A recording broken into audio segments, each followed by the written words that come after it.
Mr. Chair, kung merong higher official na nag-utos sa inyo na gamitin ang confidential funds for the purpose of handing out allowances in the form of cash na naka-envelope to other top officials in your agency, ano ang gagawin niyo kung sakali? That official may be reported to the Ombudsman, Mr. Chair. Ating resource person, pati po yung iba rin, kasi kanina, Mr. Chair, nung tinatanong po si Ms. Gina Acosta, siya na po mismo ay SDO ng OVP, hindi din niya alam yung kanyang papel. And I'm troubled, Mr. Chair, kung ganun pala ang level of awareness ng mga nasa OVP tsaka DepEd regarding confidential funds. Yung JC 2015-01, yan po ay sinasite ng mismong General Appropriations Act, which is a law. Kaya po, ibig sabihin, kapag may mga lumabag dun sa paggamit ng ganong joint circular, ay pwede ding lumabag sa batas. Dahil po, yan ang minamandita dapat sundin when it comes to the use of confidential fund. To proceed, Mr. Chair, kapag sa case po ninyo, in the event na meron po kayong nalaman na merong gumamit ng confidential fund to hand out so-called allowances to top officials of an agency, ano po ang gagawin ninyo? Hypothetically, again, Mr. Chair, of course, if I know someone who does that, it has to be reported. So, kung kayo po, may ganun kayong nalaman na kuwang impormasyon, kanino po ninyo ire-report? I think it has to be reported to the Commission on Audit, Mr. Chair. So, as an official of an agency, dediretso po kayo sa COA. I'm not really that familiar on how to report such cases, Mr. Chair, but yes, or it can be through the Ombudsman or through any other agency which can actually look into it and investigate on the matter. Hindi ninyo ito isusumbong sa nakakataas na opisyal? Handles the said agency. Mr. Chair, paano naman po if ever na mismong higher official ang nag-utos sa inyo na gamitin ang confidential fund for the purpose of handing out allowances to other top officials? In that event, ano po ang gagawin ninyo? Again, these are all hypothetical, Mr. Chair. Yes, Mr. Chair. Yes. I think that's already clear, and our resource person, again, does not have to be defensive. I just want to check, Mr. Chair, why am I being asked these things? These are all hypothetical. Why am I being asked these things? Mr. Chair, I think we have already established kanina na bahagi ito ng deliberasyon ng ating komite, and I advise for the third time yung ating resource person na wag pong masyadong maging defensive kasi po ito ay bahagi nung pag-check natin dahil nga lumitaw na sobrang naabuso ang confidential funds. So we'd like to know from those who have served actually top positions sa ating mga ahensya, ano ba yung pagtingin dun sa nakita nating mga nangyari? So we want to see how we can have better safeguards dun sa pera ng bayan. So again, kung wala naman pong tinatago yung ating resource persons and we are asking possibilities, di po kailangan maging defensive. So yun na po ang huling tanong ko actually. So Nakakalito lang po kailangan kasi- lang pong sagutin ng ating resource person. Sige Miss- po. Miss So Sunshine your Farda. question was, the last question was, can you repeat? Point of order, Mr. Chair. Point of order. What is the may I point of remind- order yes, of Honorable Yes. Zia Alontojo? Yeah, may I remind our resource persons to speak when they're being recognized? Yes, Mr. Chair. Thank And you. please, I apologize, Mr. Chair. okay. Tsaka hindi po kayo po pwedeng magtanong ng question.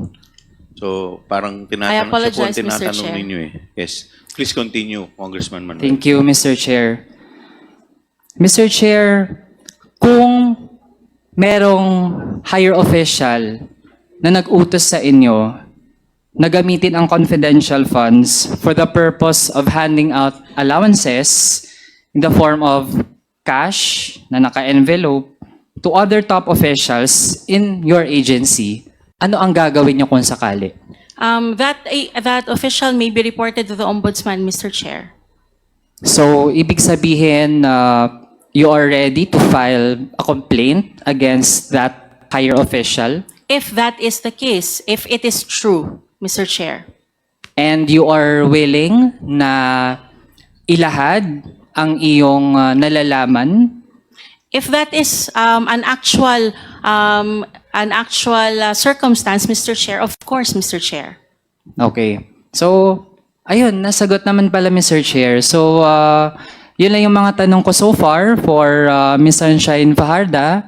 And again, we would like to remind her at ay dapat po hindi matakot sumagot. At in fact, kung meron pong nalalaman na dapat ay alam ng komite, alam ng taong bayan, mainam po na mag-come forward at magsalita. Kasi Mr. Chair, then again, ang pinag-uusapan natin dito, hindi to pera ng iilan. Kahit po yung mga kababayan natin na hindi po well-versed dun sa batas, I'm sure no one, even yung mga lawyers po natin, know everything. Pero alam po ng taong bayan na basta pera ng bayan, dapat ginagamit ng tama. Mr. Chair, next question ko po will be addressed to Mr. Lemuel Ortonio. Mr. Lemuel Ortonio, you're recognized. Thank you, Mr. Chair. Maayong gabi, Your Honor. Mr. Chair, si Mr. Ortonio po ba ay abogado din? No, Your Honor, I'm not a lawyer. Okay, but the Chief of Staff of the OVP is a lawyer, am I correct? That's correct, Your Honor. How about the Vice President? Yes, the Vice President is a lawyer. She is a lawyer? Yes. Okay. Mr. Chair, kasi kanina sa mga tanong po kay Mr.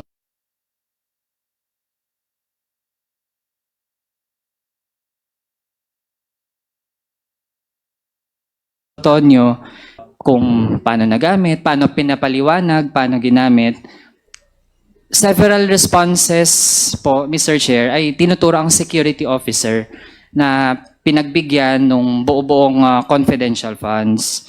So, Mr. Chair, gusto ko lang malaman, ngayong ito na ang lumilitaw na ganun pala ang sistema ng kung paano ine-encash, tapos paano pinapasa yung pera, na kahit yung mismong SDO, si Ms. Gina Acosta, ay hindi din niya masagot yung mga tanong kasi nga hindi niya ginampanan yung kanyang papel ng maayos as SDO. Sa pagtingin po ba ni Mr. Ortonio, ay tama lang ba ang ganong naging practice sa Office of the Vice President in terms of handling the confidential funds? Based on the process that was mentioned earlier by Ms. Acosta, I would see that there is no parang deficiency in terms of the process that was employed to implement the confidential activities and using the confidential funds. Ibig sabihin sa pagtingin po, Mr. Chair, ni Mr. Ortonio, na yung SDO in-encash ng buong-buo yung confidential funds mula sa isang cheque, tapos binigay din ng buo doon sa security officer, tapos yung security officer lang pa yung nakakaalam saan napupunta, tapos sasabihin po ng Chief of Staff, hindi niya alam paano nagamit, kahit po yung SDO hindi rin alam. Tingin niyo po okay lang yun?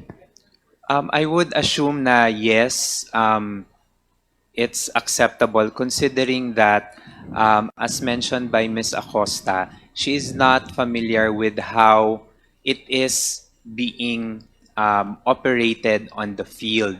And the only person who would have the expertise would be the security officer. That's my understanding.